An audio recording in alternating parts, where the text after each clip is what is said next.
Economía y Sociedad, por Max Weber. 181, segunda parte. La economía y los órdenes y poderes sociales. 5. Tipos de comunidad religiosa. Sociología de la religión. 7. Estamentos, clases y religión.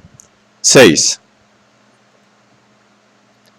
El hecho de que, de un modo particular en Occidente, la religiosidad congregacional suele estar estrechamente unida a la burguesía pequeña o media, tiene su razón natural más importante en el retroceso relativo de las comunidades de sangre, especialmente del clan, dentro de la ciudad occidental.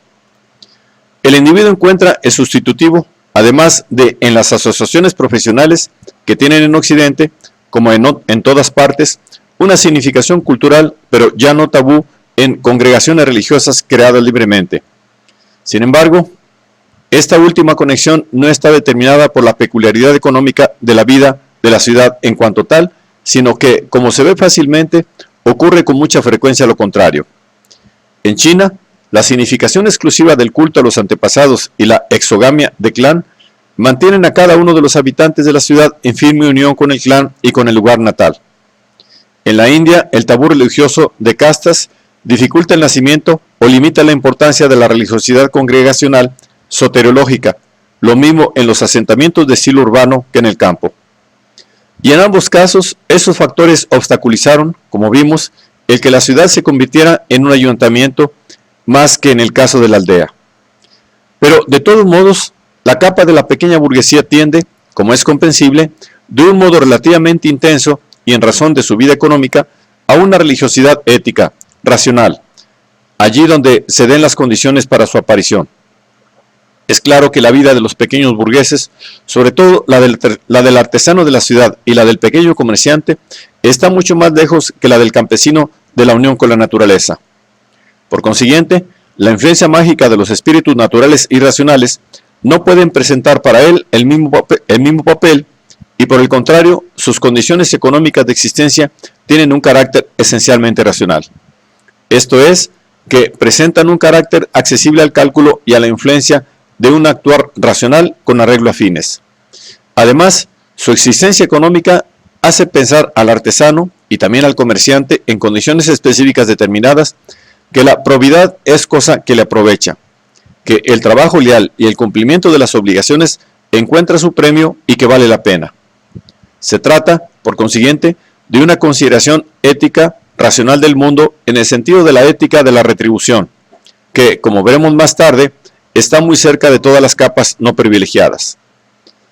En todo caso, está mucho más cercana del artesano que del campesino, quien, por lo general, no se inclina a la retribución ética más que después de la extirpación de la magia por medio de otras fuerzas, mientras que el artesano contribuye muy a menudo de un modo muy activo a ese exterminio.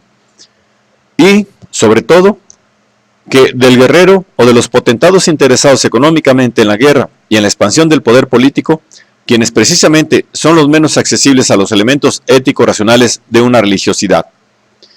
En el comienzo de la diferenciación de las profesiones, el artesano se encuentra especialmente trabado, de un modo profundo, en límites mágicos, pues todo arte específico no corriente, no extendido en general, vale como carisma garantizada por medios mágicos. Sus portadores son separados de la comunidad vulgar, campesinos, de un modo tabú, a veces totémico y a menudo excluidos de la propiedad de la tierra. Y los oficios quedan en manos de los oficios que quedan en manos de viejos pueblos poseedores de primeras materias que ofrecen su mercancía al principio como perturbadores, luego como aislados extranjeros asentados, se ven condenados a formar castas parias y su técnica queda estereotipada mágicamente. Pero una vez que se ha llegado a esta situación, y esto ocurre con la mayor facilidad con motivo de asentamientos urbanos nuevos, puede desarrollarse su peculiar efecto, a saber que el artesano en su trabajo, lo mismo que el pequeño comerciante en sus adquisiciones, tiene que pensar de un modo mucho más racional que cualquier campesino. De un modo especial, el artesano tiene además tiempo y posibilidad de cavilar durante su trabajo, por lo menos en algunos de ellos que en nuestro clima tienen que llevarse a cabo en local cerrado. Así ocurre que los artesanos textiles están en todas partes impregnados de una fuerte religiosidad de secta. Incluso se da este fenómeno en ciertas circunstancias y de un modo limitado en los modernos telares mecánicos, totalmente con el telar del pasado. Donde quiera que se haya roto por medio de profetas y reformadores el lazo de unión con concepciones puramente mágicas o rituales, los artesanos y pequeños burgueses tienden, por esa razón, a una consideración ética y religioso-racionalista de la vida, a menudo, por cierto, de un tipo primitivo. Además, gracias a su especialización profesional, representan un modo de llevar la vida específicamente homogéneo, pero de ningún modo puede considerarse como unívoca la determinación de la religiosidad por medio de estas condiciones generales de la existencia del artesano y del pequeño burgués. Los pequeños comerciantes chinos, totalmente calculadores, no encarnan una religiosidad racional. Tampoco, según nuestras noticias, los artesanos de ese mismo país. Son prosélitos de la doctrina mágica y además también de la del karma budista. La carencia de una religiosidad ética racional es, en este caso, lo primario y por su parte parece haber influido en la limitación racional de su técnica, que siempre sorprende. La mera existencia de artesanos y pequeños burgueses no bastó en ninguna parte para hacer nacer una religiosidad ética ni siquiera muy general. Vimos, por el contrario, cómo el tabú de castas, en unión con la creencia en la transmigración de las almas, influyó y estereotipó la ética del artesanado en la India.